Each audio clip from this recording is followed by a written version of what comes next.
Bienvenidos a Pulso Político, amigos televidentes, en este domingo especial, 13 de mayo y, por cierto, Día de las Madres. Así que un saludo y un abrazo afectuoso a todas las madres del mundo, evidentemente, en especial a las madres ecuatorianas. Y para tratar un tema tremendamente sensible para el país, casualmente, hemos invitado a 3 representantes de las madres. No sé si sean madres, la verdad que no les he preguntado. ¿No? Yo no. Bueno, pero en todo caso, 3 representantes del género femenino para tratar un tema que tiene que ver con algo que nos debe preocupar, que es la vulnerabilidad infantil. Desde hace algún tiempo hemos venido tratando temas relacionados a los aspectos sociales y creo que este es un tema que debemos poner especial interés y especial preocupación. A veces en el Ecuador y en muchas partes de Latinoamérica nos llenamos la boca diciendo que los niños son el futuro de las patrias. Realmente son el presente. Y si no trabajamos desde ahora en los niños, ¿qué tipo de sociedad vamos a tener? Pero somos conscientes de la dimensión de esa vulnerabilidad infantil en el país para tangibilizar el tema y para dimensionar este tema. Hemos invitado a personas que vienen trabajando en relación a cómo poder establecer estrategias políticas y prácticas de protección a nuestros niños. Para saber quiénes son nuestros invitados, veamos. Berenice Cordero Molina, consultora UNICEF Ecuador, exdirectora nacional de protección de menores MIES, asesora en varios países en derecho de la niñez. Rosana Viteri, directora de Plan Internacional Ecuador, 25 años trabajando por la infancia, experta en programas de desarrollo social y derechos humanos. Lorena Chávez, coordinadora general de protección especial MIES-INFA, experta en programas de situación de violación de derechos, consultora en protección especial infantil. Bueno, ahí están nuestras invitadas, así que les doy la bienvenida. Bernice, Rosana, Lorena, muchas gracias por estar con nosotros en Pulso Político. Y por cierto, para los que son madres, feliz Día de la Madre. Bueno, para entrar en materia y para poder desarrollar este tema, los invito también a la audiencia a que veamos el reportaje que nos ha preparado María Auxiliadora Rodríguez, que tiene que ver casualmente con la vulnerabilidad infantil. Y de regreso entramos a desarrollar la temática. Desde el 2006, la Constitución reconoce a las niñas, niños y adolescentes dentro de su grupo de atención prioritaria o emergente, pero aún así, los índices de vulneración de estos derechos son alarmantes. Desde la concepción, un niño puede ser vulnerado en sus derechos. Estamos hablando de privarlo al niño de estudiar, de su espacio de recreación, el abandono, el privarlo de su medio familiar. Todo el tema del coyoterismo, niños que son abandonados en Centroamérica. Violaciones a nivel informático ahora, pornografía infantil, el turismo sexual. Son 885 casos los denunciados en el 2011 en la Fiscalía por delitos en contra de menores de 18 años.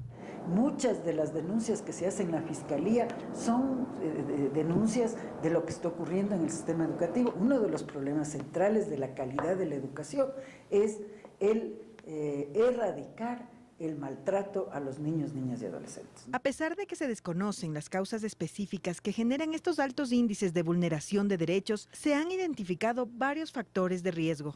Y las causas vienen de la macroeconomía, vienen de la misma sociedad.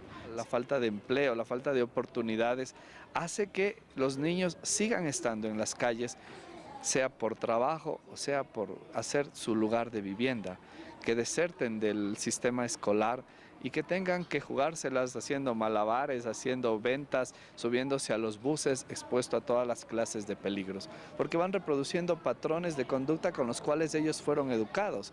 Y esto nos lleva a hablar de múltiples vulnerabilidades que se concentran en un solo menor. Una niña campesina, indígena o afro, con discapacidad, lleva muchas vulnerabilidades.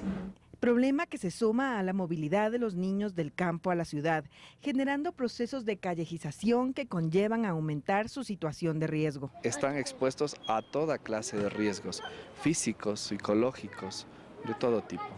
Y a veces del hambre o del frío tienen que consumir sustancias alucinógenas. Entonces también se encuentran en procesos de intoxicación. Traemos 10 niños y aparecen 10 más al siguiente día en la calle. Yo creo que es cuestión de educación, es cuestión de valores, cuestión de salud. Ya que cualquier persona puede exigir a la autoridad competente el cumplimiento y la sanción a quienes violenten los derechos fundamentales de niños, niñas y adolescentes, ya que estos prevalecen sobre los derechos de los demás.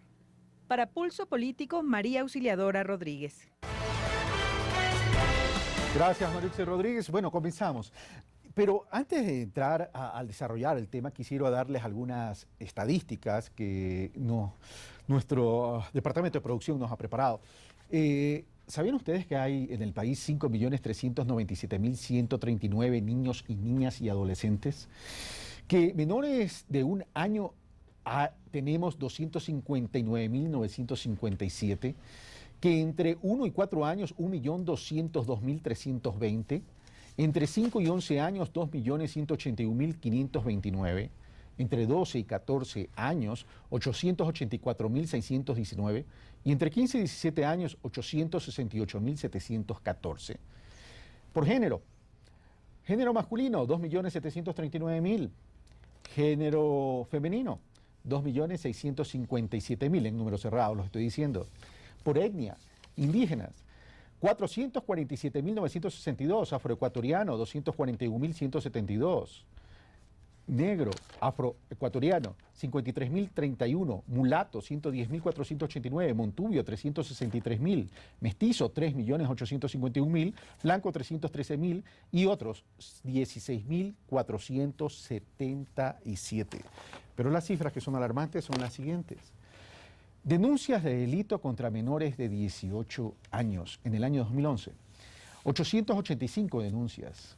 De aquellas denuncias, producto de violencia y de delitos contra menores en mujeres, en niñas, 519. En hombres, niños, 365. Asesinato, 24 menores. Niñas, 5. Niños, 19. Estas son las dramáticas realidades de la vulnerabilidad que existe en nuestros infantes. Bernice, buenos días y gracias por estar con nosotros. No, un gusto, gracias por la invitación. Saludar de manera especial a Lorena y a Rosana y compartir con ellas este panel es muy grato, ¿no? A nombre de UNICEF, un especial agradecimiento. De las cifras que usted anotó, quisiera señalar y destacar un punto, ¿no? En el país se ha producido un proceso de urbanización acelerado. Actualmente, aproximadamente el 60% de los niños y los adolescentes viven en las ciudades, es una cifra importante. Y la mayor concentración está en las provincias de Pichincha y Guayas, esencialmente. Pero también cabe anotar que se está produciendo un cambio demográfico significativo. Hay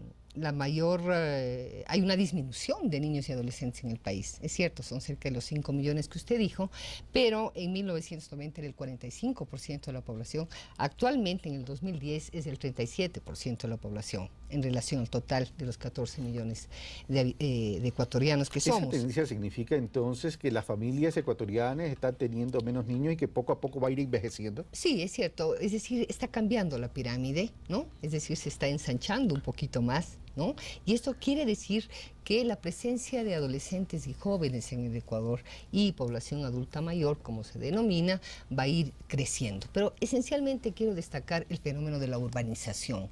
Y eso quiere decir que los niños, las niñas, los adolescentes viven en las ciudades y el mundo urbano es un mundo complejo. Gracias, Bernice. Ahora, Roxana, pero este tema que destaca Bernice de la urbanización, ¿influye en gran medida a estas condiciones de vulnerabilidad de los infantes? Yo diría que sí, agradecer la invitación y también decir que es muy grato estar con las colegas. En el caso del Plan Internacional, justamente nos encontramos haciendo un análisis de la situación de los niños y niñas en el Ecuador. Y desde ahí hemos hecho esfuerzos importantes por intentar concentrarnos en aquellos que pensamos que son los problemas más importantes de la niñez ecuatoriana. Hemos seleccionado con una serie de criterios 4 más importantes. El uno de ellos, el tema de la violencia. Los niños y niñas, no solamente en Ecuador, sino en toda América Latina, cuando Plan hace una consulta con ellos, el primer problema que traen sobre la mesa es el tema de la violencia. ¿Violencia que se origina en sus propios hogares? Violencia que desafortunadamente, creo que vamos a concordar en eso, se origina en sus hogares, se origina en su escuela, se origina en su comunidad. Es decir, Los estudios dicen con toda solvencia que quienes maltratan a los niños, desafortunadamente somos quienes estamos más cerca de los niños. Es decir, los niños son maltratados por aquellas personas que los conocen y que los quieren, ¿verdad? Y creo que en el programa vamos a tener una oportunidad de seguir tratando este tema. Pero que sí quisiera tocar un segundo tema, que en el caso del Ecuador, pero también de América Latina es sumamente importante, que es el tema del embarazo adolescente. Es decir, los porcentajes en los que esta problemática ha subido son enormes y otra vez tiene una serie de causales. Una de ellas, un tejido social que no la sostiene adecuadamente por un tema de migración, por un tema de familias que ya no son estas familias que lograban contenerlas por una serie de situaciones de los medios de comunicación que son un bombardeo importante, por una sociedad también tremendamente conservadora que no toma las decisiones para educar a las niñas y a los niños, ¿verdad? Para que tengan decisiones seguras sobre su sexualidad. Y llamaría la atención sobre dos problemas más, el tema de la participación de los niños y niñas. El tema de la participación en el Ecuador, si bien yo creo que hemos hecho avances en los últimos años, también creo que hace falta un salto cualitativo importante. Es una sociedad donde los adultos siguen teniendo la palabra y donde los niños dicen que su palabra, su opinión no es tomada en cuenta. Y cuando se ven otros índices, por ejemplo, ¿cuántos niños participan en clubs? ¿Cuántos niños participan en espacios para su edad como gobiernos estudiantiles? Los porcentajes son muy bajos. Finalmente, también llamar la atención sobre el tema de educación. Indudablemente el Ecuador ha hecho esfuerzos inmensos, y no solamente esfuerzos, sino ha logrado importantes resultados en esta área. Estamos a punto de lograr, y creo que con mucha satisfacción, la cobertura universal de la educación básica. Sin embargo, cuando uno mira a la educación de la primera infancia y cuando uno mira a la educación secundaria, todavía tenemos ahí rezagos importantes, y quizás uno todavía más importante, el tema de la calidad. Quisiera plantear esos temas. Y estos 4 puntos los vamos a desarrollar. Lorena Chávez ahora. Creo que uno de los temas más importantes cuando uno habla de vulnerabilidad de niños, niñas, adolescentes, es el tema de la desigualdad. Desigualdad en el acceso a los servicios, desigualdad en el tema de la visión de la familia y del adulto frente al niño. Decía Rosana y Berenice, esta concepción adultocéntrica donde el niño es una parte mínima.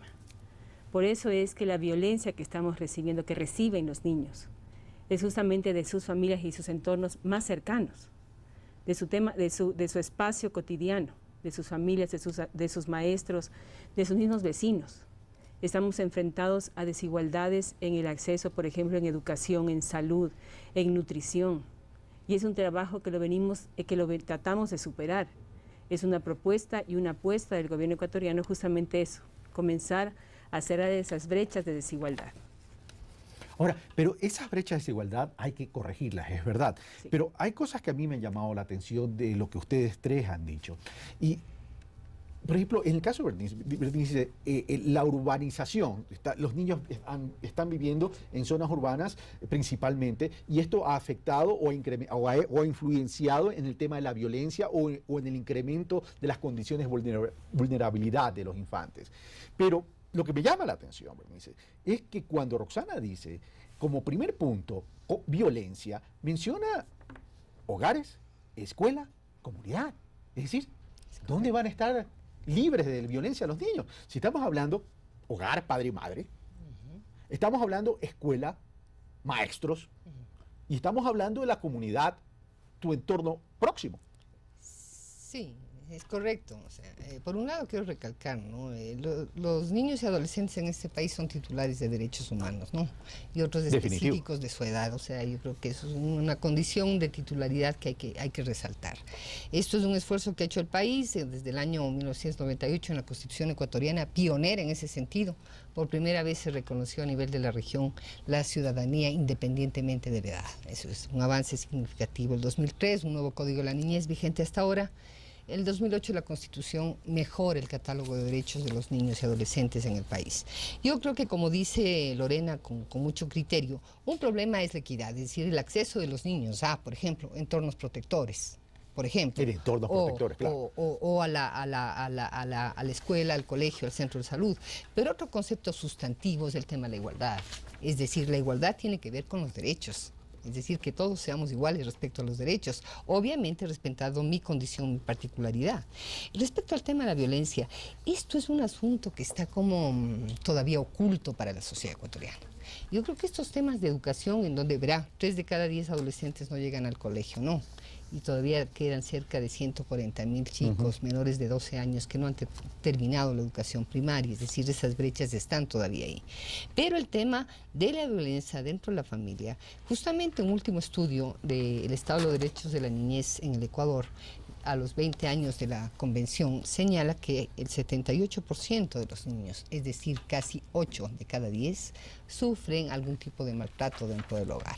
Y 4 de cada 10 un problema de violencia extrema. Entonces estamos hablando de que el comportamiento de los adultos respecto a los niños, el ejercicio de la autoridad paterna, la posibilidad de disciplinar o de poner límites, se está haciendo con prácticas que son incompatibles con la dignidad de los niños. Entonces estamos hablando de una hoja de ruta equivocada.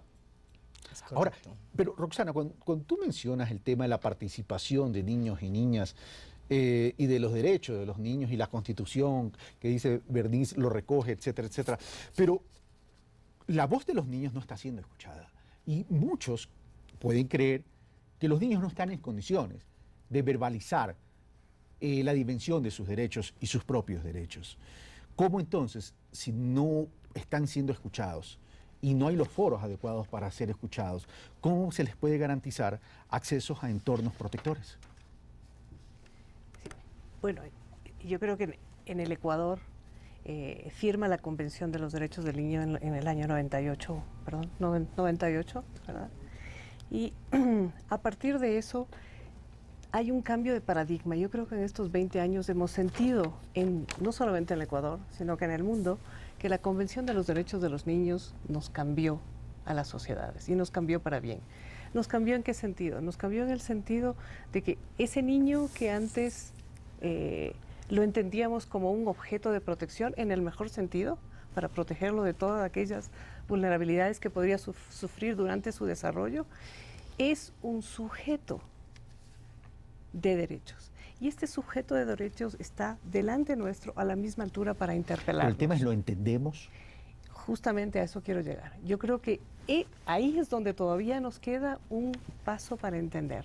Los adultos todavía no hemos hecho suficientes cambios en nuestra visión y todavía nos posicionamos frente a los niños y niñas como objetos de protección. Ahora, pero eso se nota en esta sociedad adultocéntrica que no le da el espacio para su palabra. Pero el tema no pasa porque no se ha visibilizado, es decir, estas estadísticas son contundentes, es decir, las cifras ya nos los demuestran. El tema más bien, yo creería, y pregunto si estoy equivocado, más bien pasa no por no visibilizarlo, sino por no concientizarlo. Cuando hablamos del tema, y tú hablas justamente del tema de esta urbanización de ese tema, también nosotros comenzamos a cortar redes de contención.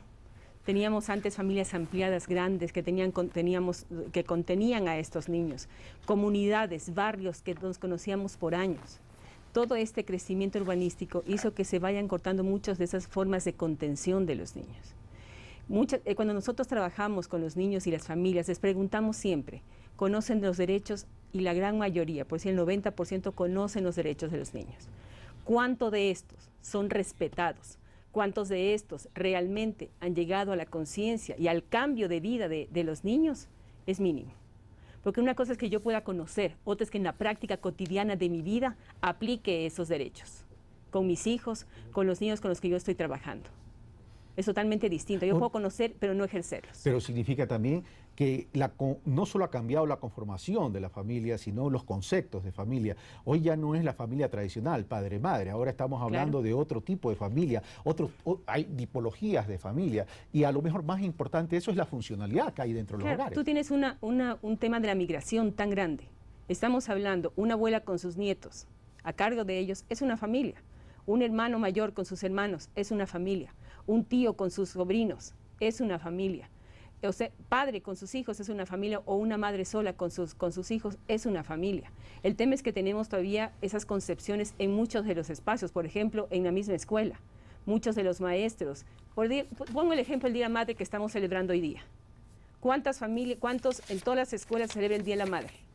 ¿Cuántos niños no tienen madre? Pero todos celebran el Día de la Madre. Todos tienen que hacer dibujos. ¿A quién le van a entregar los niños que no tienen mamá en casa ese rato? O sea, no dimensionamos que no tenemos el prototipo de familia mamá, papá, presente en casa.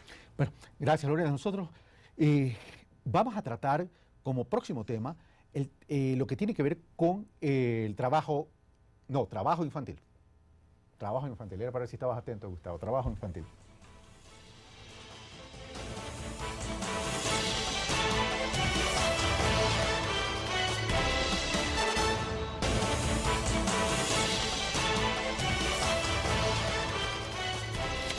Recordamos, amigos televidentes, que estamos tratando en este domingo 13 de mayo, el Día de la Madre, sobre las condiciones de vulnerabilidad de nuestros infantes en el país. Les recordamos que estamos con Bernice Cordero Molina, consultora UNICEF Ecuador, exdirectora nacional de protección de menores MIES, con Rosana Viteri, directora de Plan Internacional Ecuador, 25 años trabajando por la infancia, y Lorena Chávez, coordinadora general de protección especial MIES-INFA, experta en programas de situación de violación de derechos, consultora en protección especial infantil. Bueno, en este momento vamos a tratar y vamos ya a entrar a analizar lo relacionado al trabajo infantil. Para eso veamos un reportaje que nos ha preparado Carlos Andrés Núñez. Una de las formas más comunes de vulneración de los derechos de infantiles es la laboral. Según datos proporcionados por el Consejo de la Niñez, en el año 2006, más de 660,000 niños, niñas y adolescentes trabajaban, cifra que al año 2010 se ha reducido a 233,500. Que de hecho el trabajo infantil se ha reducido, indudablemente.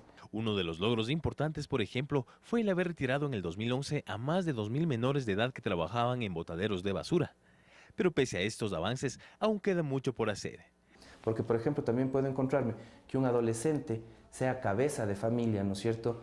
Y atrás de él hayan niños pequeños, le saco del trabajo infantil y le estoy haciendo un daño, o sea, le saco de su actividad laboral y estoy haciendo un daño a niños más pequeños. Los datos muestran que las principales ramas que vinculan a menores son, como obreros o empleados privados, un 23,4%, como jornaleros o peones, un 24,3%, y los que trabajan por cuenta propia, un 28,6%. Y se han identificado los principales espacios de trabajo infantil, como la agricultura, la construcción y las actividades informales.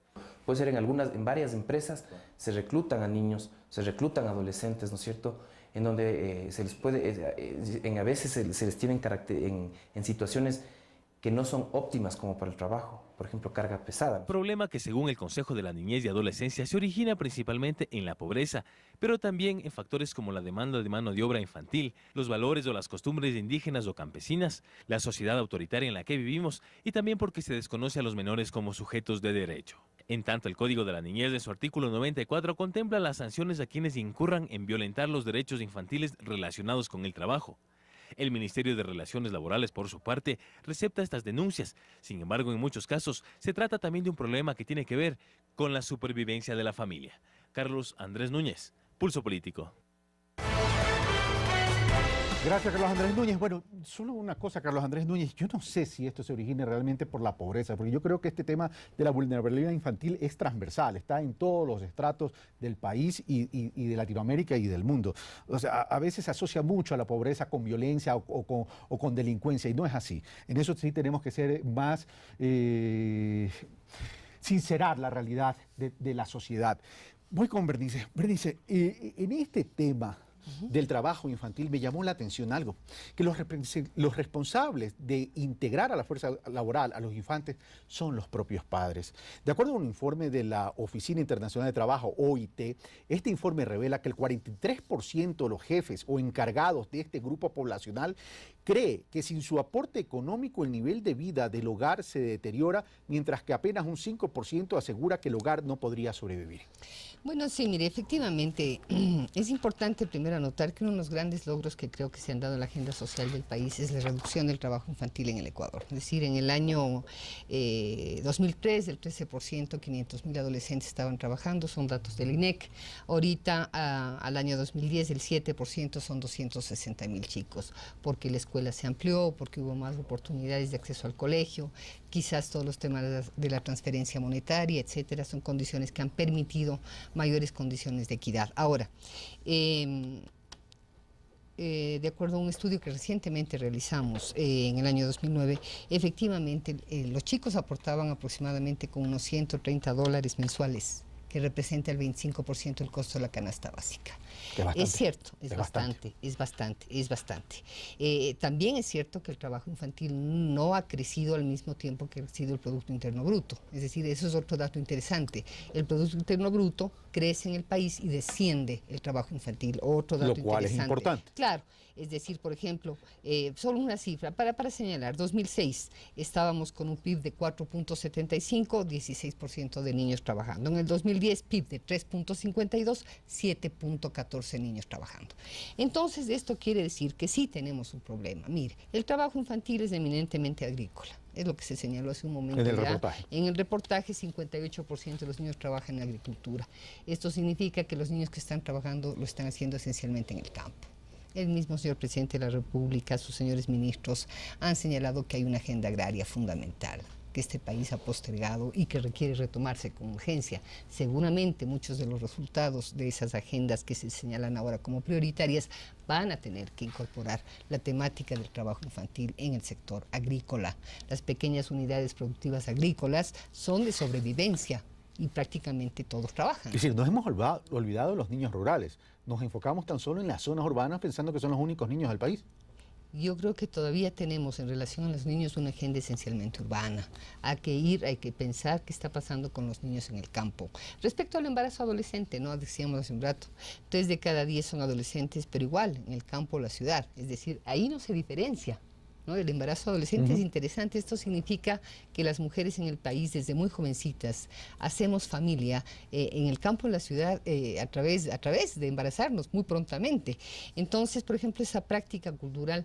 Pero en el tema que estamos señalando ahora, el tema del trabajo infantil, si un 58% realiza actividades agrícolas, yo sí creo que hay una condición de ingresos de la familia que sí se asocia con el trabajo infantil. Vamos de Roxana, pero las cifras que da Bernice son interesantes y preocupantes, porque si representa los ingresos que genera el infante, el 25% del ingreso familiar, entonces significa que el niño está no solamente siendo parte importante en el aporte de los ingresos, sino que evidentemente se transforma para esa familia en una necesidad de que este niño trabaje. Pero de acuerdo a un informe del Ministerio de Inclusión Económica y Social del MIES, las horas de trabajo de los menores, quiero agregar este ingrediente, se incrementan simultáneamente con su edad. Por ejemplo, dice este informe, de 5 a 9 años el promedio es de 13 horas, mientras de 4 a 17 años el tiempo dedicado al trabajo es de 33 y 40 horas. ¿A qué horas estudian? No estudian. Así es. Ese es el problema. Yo siempre he sostenido que el trabajo infantil se da por una condición de pobreza.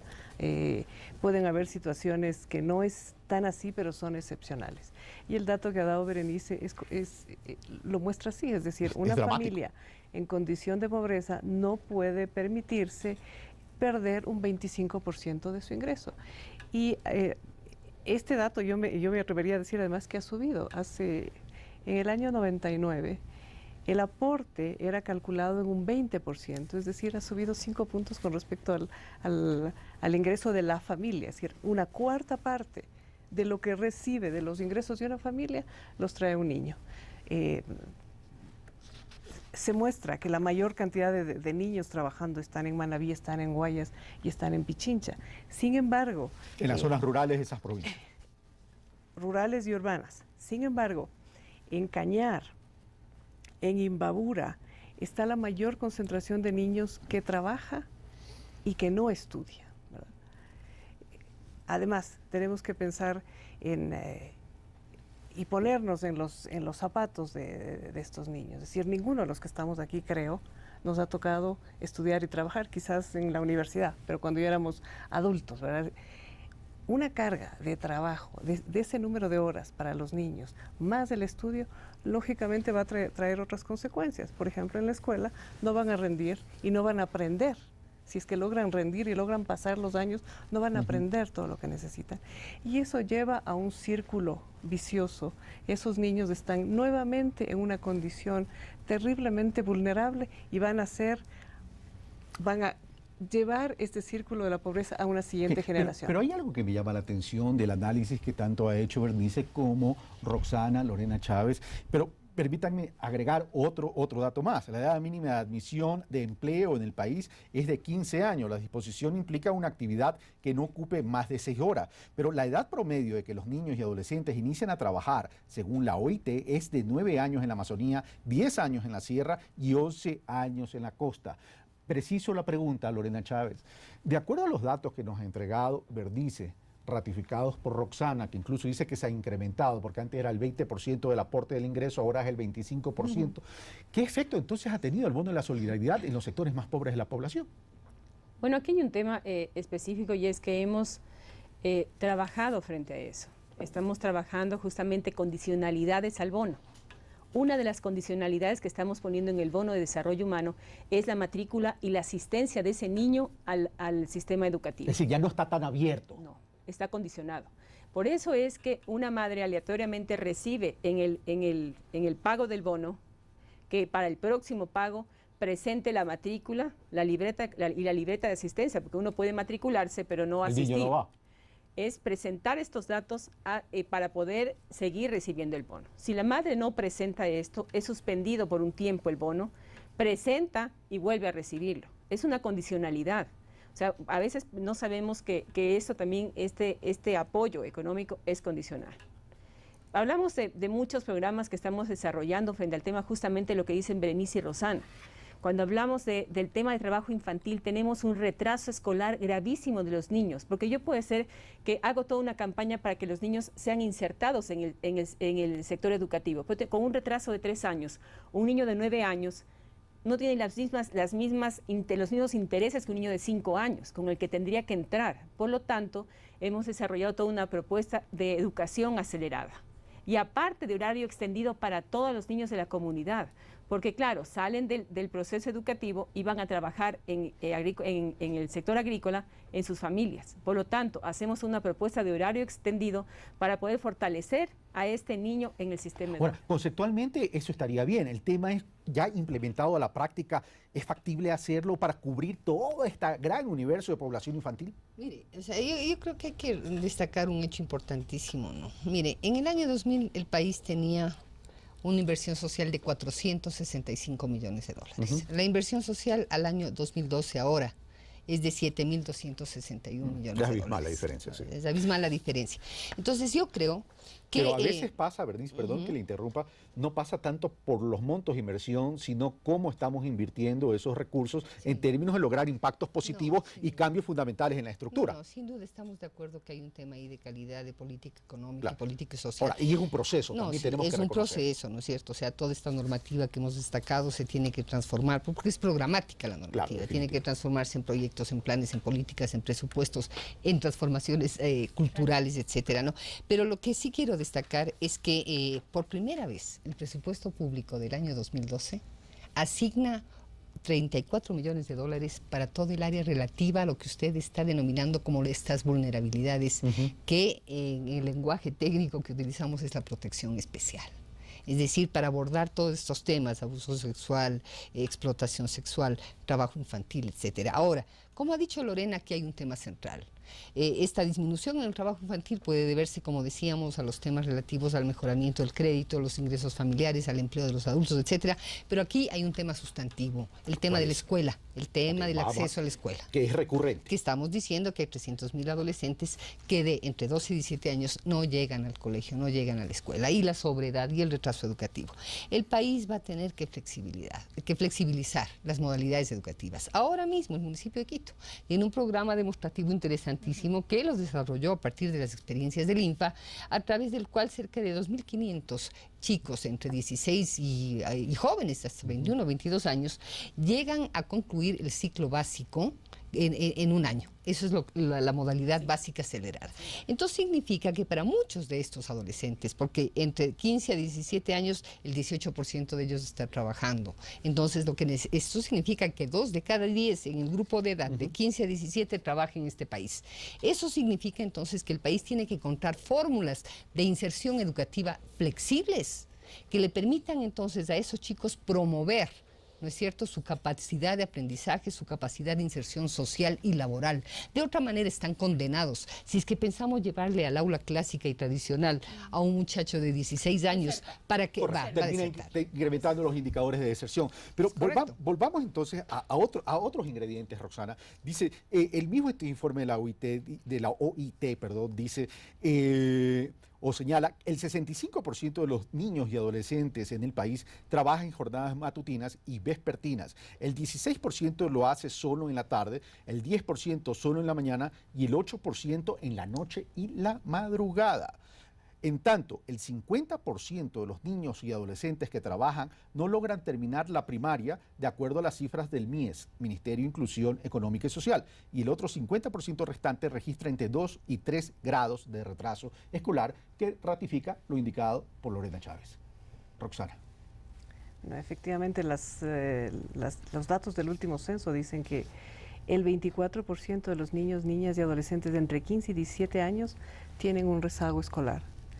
El 24% de niños, niñas y adolescentes entre 15 y 17 años no accede a la escuela. Es decir, estos datos nos están diciendo que todavía el país tiene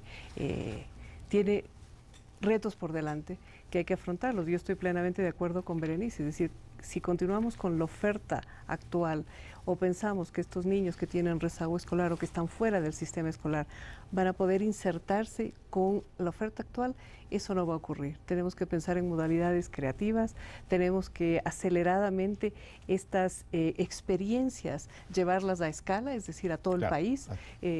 Tendríamos que soñar en un país donde la calidad de la educación de un niño que está en Quito es exactamente la misma de un niño que está en Simiato, ¿verdad? Allá tendríamos que apuntar.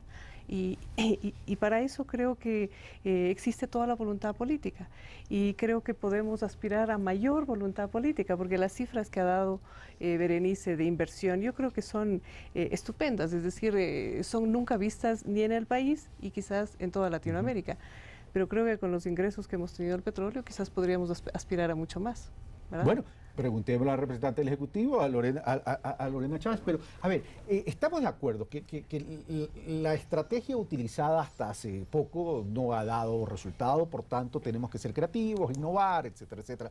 Pero el tema es, reconociendo que esto es un proceso y que un proceso dura no un año, no 2 años, no 4 años, sino es un proceso de larga data y a lo mejor de toda la vida. Esa estrategia de flexibilizar mecanismos de educación con horarios extendidos, para poderlo dimensionar, ¿cómo está diseñado y en qué tiempo podríamos ir disminuyendo cada cuadrienio tanto porcentaje de población infantil que se encuentra trabajando cuando debería estar estudiando y además recomponer los ingresos de las familias de ese universo de población? Bueno, a mí me parece que es importante que revisemos el descenso del trabajo infantil desde el censo del 90, donde teníamos 13.15 niños del global que estaban trabajando. En el 2001, 10% y en el 2010 el 5.88% de niños están trabajando. Ha habido un descenso en ese tema. Y como decimos, es un tema cultural también, porque nosotros también como parte de la sociedad aprobamos el tema del trabajo infantil. Muchas veces cuando uno trata de hacer sanciones frente al tema de explotación laboral de niños, hemos tenido resultados donde la gente dice, ¿para qué ponen denuncias si está ayudando a este niño para que pueda salir de la pobreza dándole trabajo? Desde las autoridades. Entonces hay un tema que yo pienso que tiene que permear todos los estratos. No solamente es el Estado, es un tema de corresponsabilidad también de la sociedad. Claro, eso es definitivo. La corresponsabilidad existe en cualquier estructura de sociedad. Pero el tema es el siguiente. Igual tenemos una realidad. Es verdad que se han disminuido los indicadores y en buena hora. Y en buena hora que estemos todos coincidiendo de que así haya sido, pero el tema es que todavía existe población. Por supuesto. Estamos, por dar un ejemplo, la mesa de trabajo infantil, que es una mesa intersectorial, donde están Ministerio de Relaciones Laborales, Ministerio de Inclusión Económica y Social, Ministerio de Educación, Ministerio de Salud, donde conformamos Ministerio de Coordinación de Desarrollo Social.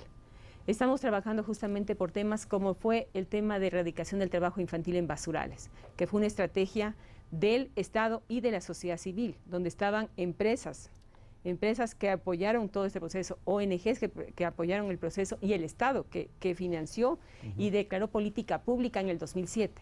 Este es un trabajo que se lo viene realizando desde el 2001, paulatinamente por el INFA, por el INFA privado que hacía programas pequeñitos, primero en Santo Domingo Colorados y fue extendiendo, pero no era política pública. Es en el 2007 que el Estado ecuatoriano toma la decisión como política pública de erradicar el trabajo infantil en basurales. Y es así como estamos trabajando ahorita por sectores específicos. Esperamos este año concluir la erradicación del trabajo infantil en camales y estamos también trabajando en la erradicación del trabajo infantil en mercados. Solamente por darles un ejemplo. Sí. En Quito hacen un levantamiento de cuántos niños estaban en los mercados con sus mamás entre 0 y 5 años. En 3 mercados de Quito, 600 niños. Uno no puede dimensionar dónde estaban todos los niños metidos en cajones, agarrados en espalda, en muchas partes, y eran niños que ayudaban a desgranar a sus mamás. Uno dice, un niño de 3 años o de 4 no trabaja ayudando a desgranar a sus madres.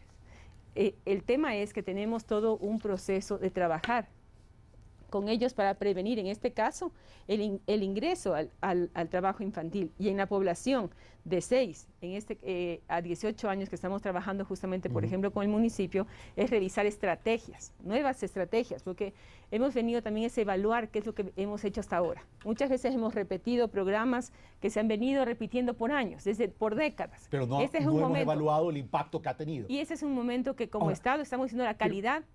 Ya hicimos la cobertura. Ahora es el tema de la calidad. Chávez, los municipios, hay que articularlo con los gobiernos locales. Ahora el tema es, y los municipios de Quito, de Guayaquil, de Cuenca, de Manta, de Portoviejo a lo mejor tienen condiciones distintas, de hecho tienen condiciones distintas y están preparados para articular el trabajo. Pero ¿qué pasa con esos municipios rurales? Tienes más de 70 municipios que firmaron cartas de intención para el tema de erradicación del trabajo infantil en basurales. Porque ¿cuáles son los temas? ¿Quién maneja basurales? Por darles el ejemplo de basurales. Es el municipio. Solamente con una ordenanza que dice, se prohíbe el trabajo infantil en basurales, un guardia de seguridad en la puerta del basural, el cerramiento del basural a veces solamente con malla, hizo que ya no existan niños. Una decisión pequeña. Entonces, son temas, por eso digo que es el tema de la corresponsabilidad de todos. Sin perjuicio, damas, señoras, amigas, que quieran opinar sobre lo dicho por cada uno de ustedes, nos vamos a ir a un corte y al regresar vamos a tratar ya sobre el tema de la explotación sexual y también una inquietud que yo tengo sobre el tema de las adopciones, el tema de las adopciones de los niños. ¿Estamos estableciendo mecanismos que protejan a los niños? Tanto las adopciones que se dan en el Ecuador como las adopciones de nuestros niños en el exterior. Y esta inquietud me nace y me surge a raíz que vi un documental de la realidad en Colombia. Volvemos de inmediato.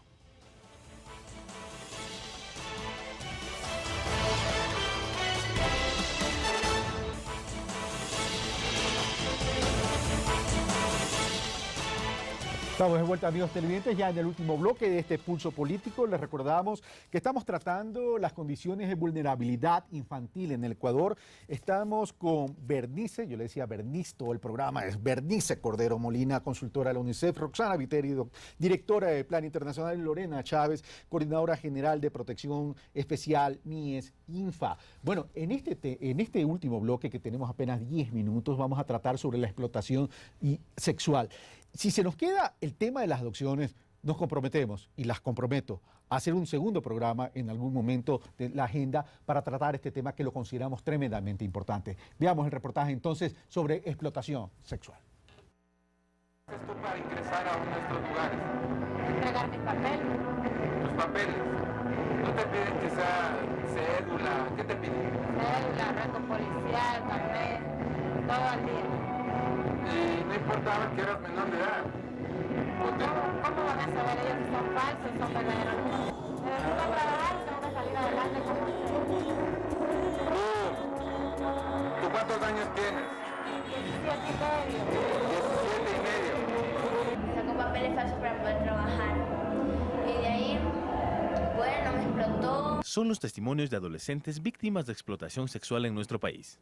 Se trata de un problema que pertenece a uno más complejo y de escala mundial, el de la trata de personas. La gran cantidad de víctimas son de América Latina. Según el proyecto del Fomento de Seguridad Integral en Frontera Norte, en el Ecuador, el 79% de las víctimas de trata de personas son explotadas sexualmente y de estas, el 13% son niñas y el 8% son niños. En nuestro país específicamente, datos exactos no hay porque es un país de tránsito donde se rebasan las fronteras internacionales en el cometimiento del delito. Pero otro de los factores que acrecienta esta situación es el silencio.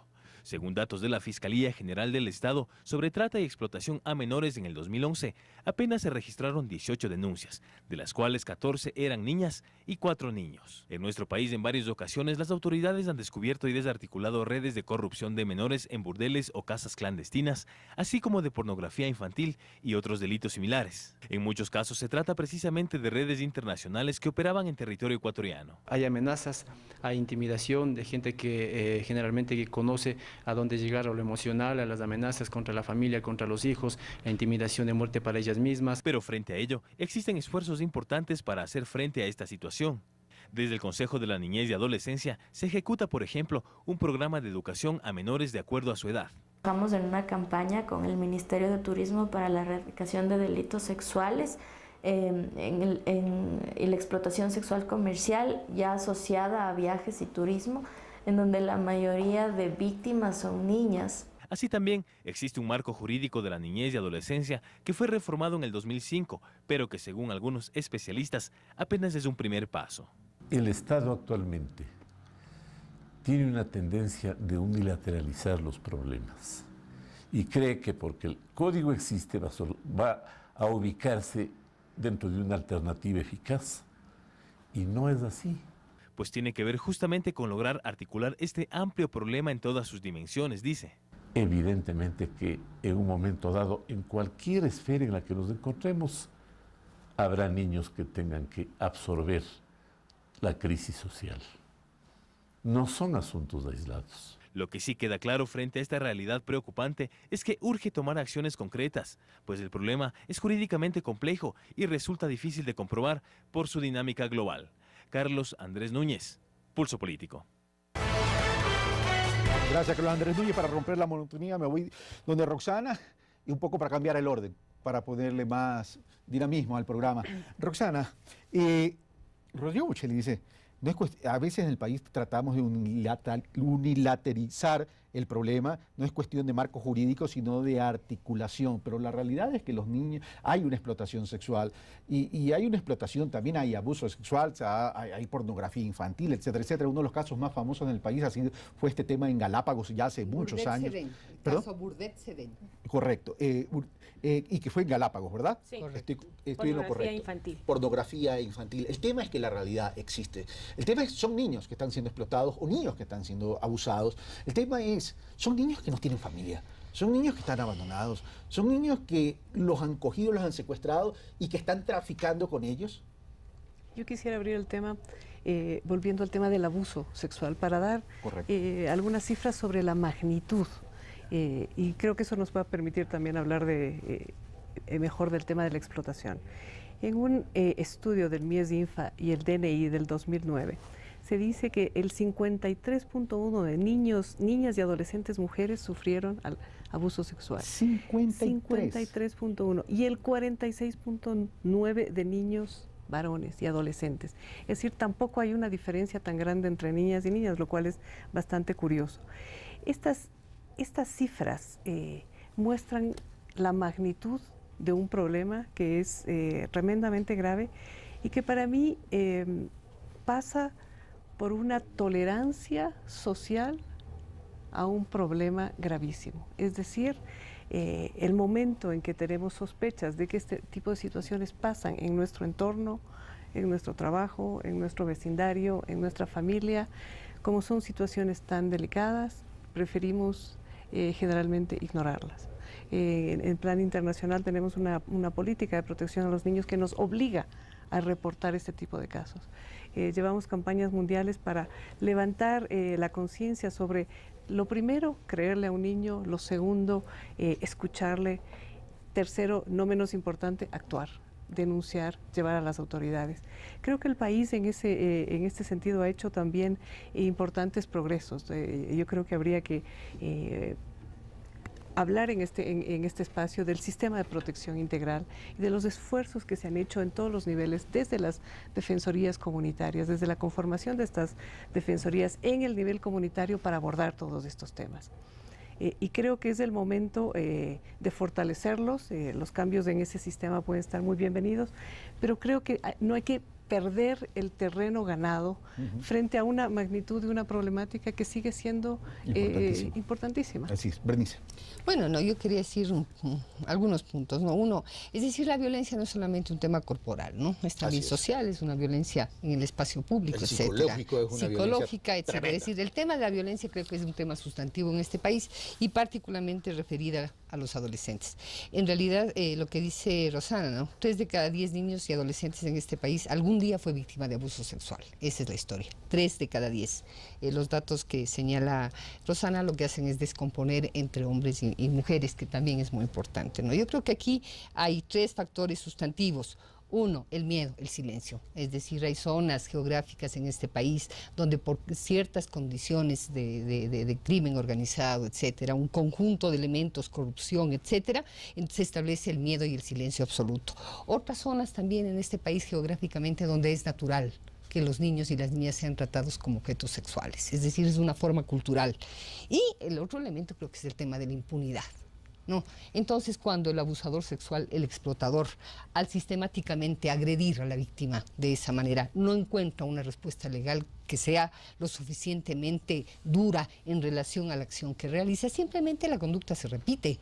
Entonces aquí están todos estos temas de impunidad, ¿no? Yo creo que los delitos sexuales justamente contra los menores de edad, que fueron tipificados ya en el año 2005, en esta nueva versión de Código Penal Integral que se está tramitando, sí, en el que está la Asamblea Nacional, quisiéramos que mantenga, ojalá, los mismos estándares que se plantearon ya en el 2005. Ahí se tipificó explotación sexual, acoso sexual, por primera vez se integró el tema de abuso sexual, pornografía infantil, etcétera. Entonces yo creo que los estándares tienen que ser esenciales. Es decir, el país no puede tolerar ni un día más que en este país, ¿no es cierto?, el tema de la explotación sexual y la trata con fines de explotación sexual en determinadas zonas, especialmente en la frontera norte del país, sea una práctica prácticamente cotidiana. Pero estos temas, y con esto terminamos con Lorena Chávez. Lorena Chávez, primero el silencio. Hay que romper la cadena del silencio, pero si nos estamos enfrentando contra el crimen organizado, entonces ahí tenemos una gran barrera. Y el tema es cómo enfrentarnos contra el crimen organizado en cuanto a lo que es la trata de personas y específicamente el tema de los niños y adolescentes. Y por otro lado, algo que también es dramático, el tema cultural. El abuso sexual de nuestros niños responde a aspectos culturales. Así es. Yo pienso que hay que entender que la trata, al igual que muchos de los temas de protección especial, es un tema multicausal. Un minuto, Lorena. Por favor. Es un tema, tiene muchas causas. Por ejemplo, una adolescente que sale de su familia por maltrato, que se escapa de su casa. Sabemos que la segunda vez que vuelve a escaparse tiene mayores condicionamientos para poder ser captadas por redes de trata, para fines de explotación sexual. Son muchos de los temas. El Estado trabaja a través del Plan contra la Trata de Personas, que es un plan donde están casi todas las instituciones del Estado, vinculadas justamente para hacer combate a ese delito. Tenemos por primera vez una unidad antitrata en el Ministerio del Interior. Estamos trabajando en 3 ejes: prevención, protección de las víctimas y la investigación y sanción del delito. Cada uno en su rama, tratando de llevar estos temas justamente para la protección de los niños, niñas, adolescentes que son víctimas de explotación sexual. Y como dice, es un tema cultural, por eso el tema de la prevención es tan importante, el poder romper patrones culturales. O sea, el hecho de que veamos como normal el que niñas o adolescentes estén en burdeles y sean utilizados para explotación sexual. Nadie denuncia. Nadie denuncia eso porque es un tema de complicidad entre todos. Pero permíteme solamente para precisar y ya para concluir con tu intervención, Lorena. Hemos hablado por lo general de la violencia en cuanto a maltrato físico y sexual. Bernice habló de la violencia psicológica que es tan tremenda como la otra. Pero también hay algo que yo lo quiero tratar desde un medio de comunicación, la violencia mediática. Así es. Tienes patrones culturales donde el cuerpo es lo más importante, donde utilizas el cuerpo del ser humano para vender cualquier producto, por lo tanto no tienes por qué respetar ese cuerpo. Si el cuerpo está a la venta de todos. Y ahí no es un tema a Lorena, pero yo creo que la sociedad se ha erotizado en general. Entonces todos estos medios lo que provocan, hay propagandas donde los niños aparecen de manera inadecuada y eso provoca una serie de, moviliza en algunos adultos o adolescentes cierto tipo de comportamientos que transgreden la piel del niño. Lorena, contigo terminamos entonces, 30 segundos. Yo pienso que es importante en el tema de trata es, al igual que lo que decías y todos los temas, es un tema de corresponsabilidad del Estado, de la sociedad, es una corresponsabilidad de todos, el combate a este crimen. Gracias Lorena Chávez, gracias Roxana, gracias Bernice, gracias amigos televidentes por seguir siempre en nuestra sintonía y por permitirnos compartir con ustedes estas realidades que a lo mejor no nos gustan, porque son dramáticas y traumáticas, pero nuestra intención en Pulso Político es confrontar con nuestras propias realidades. No confrontar en esas realidades políticas de discursos, sino confrontar con nuestra propia conciencia y capacidad de reacción ante este tipo de hechos. Un fuerte abrazo, hasta el próximo domingo y a las madres, un feliz Día de las Madres y que todos los días honremos y respetemos a nuestras madres y a las mujeres en el Ecuador.